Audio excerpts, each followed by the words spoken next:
ಮಾಜಿ ಸಚಿವರ ಬಂಧನ ಬೆನ್ನಲ್ಲೇ ಇದೀಗ ನಿಗಮದ ಅಧ್ಯಕ್ಷ ದದ್ದಲ್ಗೂ ಕೂಡ ಟೆನ್ಷನ್ ಶುರುವಾಗಿದೆ.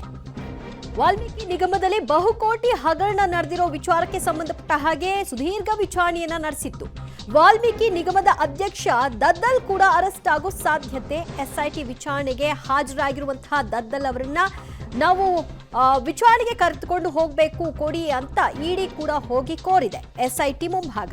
ಆದರೆ ಎಸ್ಐಟಿ ವಿಚಾರಣೆಯನ್ನ ಮುಂದುವರಿಸ್ತಾ ಇರೋ ಹಿನ್ನೆಲೆಯಲ್ಲಿ ಇನ್ನೂ ಕೂಡ ಅವ್ರನ್ನ ಇಡಿಗೆ ಹ್ಯಾಂಡ್ ಓವರ್ ಮಾಡೋ ಕೆಲಸವನ್ನ ಮಾಡಿಲ್ಲ.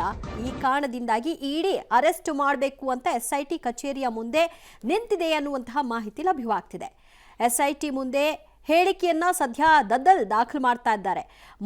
ನಿನ್ನೆ ಎಲ್ಲ ಅವರ ಒಂದು ವಿಚಾರಣೆ ನಡೀತಾ ಇತ್ತು. ಆ ಕಾರಣಕ್ಕಾಗಿ ಎಸ್ಐಟಿಗೆ ಹೋಗ್ಲಿಕ್ಕಾಗಿರ್ಲಿಲ್ಲ. ನೋಟಿಸ್ ಅನ್ನ ಕೊಟ್ಟು ಎಸ್ಐಟಿ ವಿಚಾರಣೆಗೆ ಕರೆದಿತ್ತು. ಈಗ ವಿಚಾರಣೆಗೆ ಹೋಗಿದ್ದಾರೆ.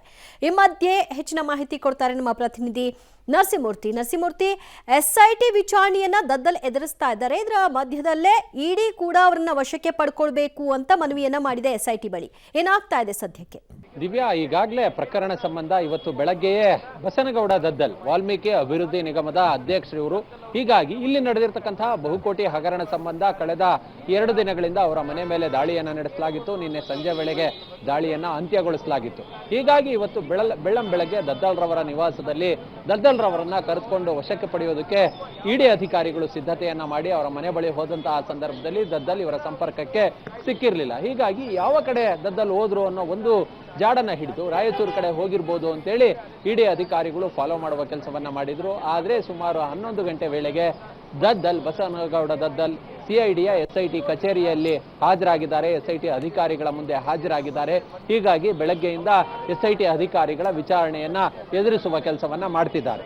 ಈಗಾಗಲೇ ಈ ಪ್ರಕರಣದಲ್ಲಿ ವಾಲ್ಮೀಕಿ ಅಭಿವೃದ್ಧಿ ನಿಗಮದಲ್ಲಿ ನಡೆದಿರ್ತಕ್ಕಂತಹ ಭ್ರಷ್ಟಾಚಾರ ಪ್ರಕರಣದಲ್ಲಿ ಈಗ ಎಸ್ಐಟಿಯು ಕೂಡ ಮೊದಲಿನಿಂದಲೂ ಅಧಿಕೃತವಾಗಿ ತನಿಖೆಯನ್ನು ನಡೆಸುತ್ತಿದೆ. ಅದಾದ ಬಳಿಕ ಸಿಬಿಐ ಎಫ್ಐಆರ್ ಅನ್ನ ದಾಖಲು ಮಾಡಿಕೊಂಡಿತ್ತು. ಇಡಿ ಇಸಿಐಆರ್ ಅನ್ನ ದಾಖಲು ಮಾಡಿಕೊಂಡು ಇಡಿ ಕೂಡ ಎಂಟ್ರಿ ಕೊಟ್ಟಿದೆ. ಹೀಗಾಗಿ ಯಾವಾಗ ಇಡಿ ಇಕ್ಕಳಕ್ಕೆ ಸಿಲುಕಿದ್ರು ಇವರ ಮನೆ ಮೇಲೆ ದಾಳಿ ನಡೀತಾ ಇದ್ದಂತಹ ಸಂದರ್ಭದಲ್ಲಿ ಇಡಿ ಅಧಿಕಾರಿಗಳು ಬಂದು ಇಡಿ ಅಧಿಕಾರಿಗಳಿದ್ದಂತಹ ಸಂದರ್ಭದಲ್ಲಿ ಎಸ್ಐಟಿ ಅಧಿಕಾರಿಗಳು ಒಂದು ನೋಟಿಸ್ ಅನ್ನ ಸಹ ಕೊಟ್ಟಿದ್ರು. 3 ನೋಟಿಸ್ ಅನ್ನ ಕೊಟ್ಟಿದ್ದಾರೆ. ಹೀಗಾಗಿ ಬಸನಗೌಡ ದದ್ದಲ್ ಎಸ್ಐಟಿಯ ವಿಚಾರಣೆಯನ್ನ ಎದುರಿಸುತ್ತಿದ್ದಾರೆ. ಆದ್ರೆ ಯಾವಾಗ ಇವರು ವಿಚಾರಣೆಯನ್ನ ಎದುರಿಸಿ ಹೊರಗೆ ಬರ್ತಾರೋ ಆ ಸಂದರ್ಭದಲ್ಲಿ ಇವ್ರನ್ನ ಲಾಕ್ ಮಾಡಬೇಕು ಅನ್ನೋ ನಿಟ್ಟಿನಲ್ಲಿ ಇಡಿ ಅಧಿಕಾರಿಗಳು ಕೂಡ ತಯಾರಿಯನ್ನ ಮಾಡ್ಕೊಂಡಿದ್ದಾರೆ. ಕಾರಣ ಇಷ್ಟೇ, ಇದು ಸಿಐಡಿ ಕೂಡ ಒಂದು ತನಿಖಾ ಸಂಸ್ಥೆ. ಹೀಗಾಗಿ ಒಳಗೆ ಹೋಗಿ ಅರೆಸ್ಟ್ ಮಾಡೋದಕ್ಕೆ ಬರೋದಿಲ್ಲ. ಹೀಗಾಗಿ ಇವರು ವಿಚಾರಣೆಯನ್ನ ಮುಗಿಸಿ ಹೊರ ಬಂದ ನಂತರ ಇವತ್ತು ಬಸವನಗೌಡ ದದ್ದಲ್ ಅವ್ರನ್ನು ಕೂಡ ಲಾಕ್ ಮಾಡಬೇಕು ಅನ್ನೋ ಹುಮ್ಮಸ್ಸಿನಲ್ಲಿ ಇಡಿ ಇದ್ದಂತೆ ಕಂಡು ಬರ್ತಿದೆ. ದಿವ್ಯಾ, ಥ್ಯಾಂಕ್ ಯು ಮೂರ್ತಿ, ನಿಮ್ಮೆಲ್ಲ ಮಾಹಿತಿಗೆ.